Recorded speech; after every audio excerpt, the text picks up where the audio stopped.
जय शिवराय मित्रांनो, मी आपला मित्र गोरखनाथ येवले। तर मित्रांनो, आपण शेती करत आहोत आणि तुम्ही बघू शकता आपण बैलावरती शेती करत आहोत। सगळी 20 एकर जमीन आपण बैलावरती मेहनत करत आहोत। तुम्ही बघू शकता किती गवत आहे आपल्या शेतामध्ये आणि कशी मेहनत चालू आहे आपली। हे बघा मित्रांनो, आपला मोगडा चालू आहे। हे आपले रुबिल्या छबिल्या। तर मित्रांनो बघू शकता मोगड्याने कसं रान फुटत आहे। म्हणजे याच्या 2 फुटी पास टाकली का नाही इतकी मस्त पाळी पडते मित्रांनो ह्या शेतामध्ये। बघा आपण अर्धा रान पाळी सगळं हाणलेली आहे, अर्धा इकडे वल्यामुळे सोडलं होतं। आता तुम्हाला सांगत हे बघा ह्या ऊसापर्यंत जायचं आहे आपल्याला।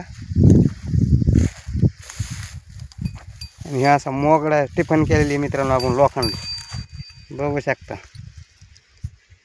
इतकं बी घुसत आहे हे रान। निब्बर जरी असलं तर फोडीत आहे मित्रांनो, आपण त्याच्यावर वजन ठेवलेलं आहे।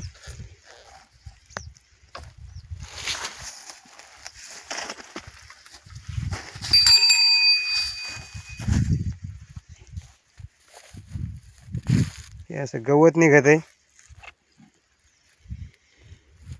बघा। हे असं शेती झालेलं पावसाने यंदा जास्त पाऊस झाल्यामुळं काय झालं, लय गवत झालं। जास्त पावसाच्या अभावी एवढं गवत झालं शेतामध्ये बघा। हे असं गवत आहे। ते ऊस आलाय, ऊसापर्यंत आपल्याला मेहनत करायची। तर मित्रांनो, ह्या गवतामध्ये मेहनत करणं एवढी सोपी आहे का?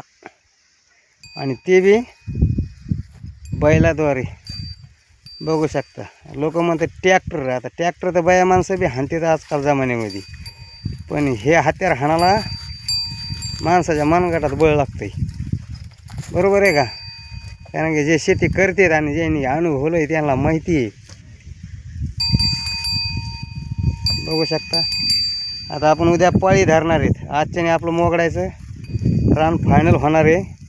उद्या ज्याला आपलं आऊत राहणार आहे। पाठीमागे लेबर आहे गवत वेचण्यासाठी।